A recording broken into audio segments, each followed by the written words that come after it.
DuraForce just means Linde.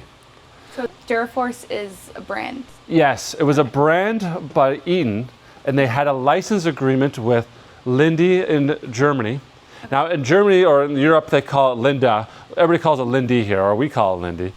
And Linde sounds better. Yeah, Linde, it sounds like somebody's name. Yeah. So it's a license agreement they had from about 2010 to 2021. Okay.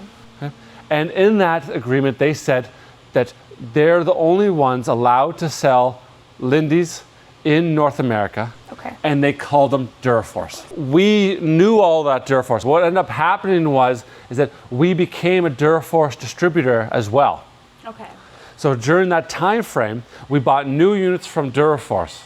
When they canceled or concluded their license agreement, we bought the whole warehouse, including the test stand and all the tools, all the accessories, everything. Then Eaton was bought by Danfoss.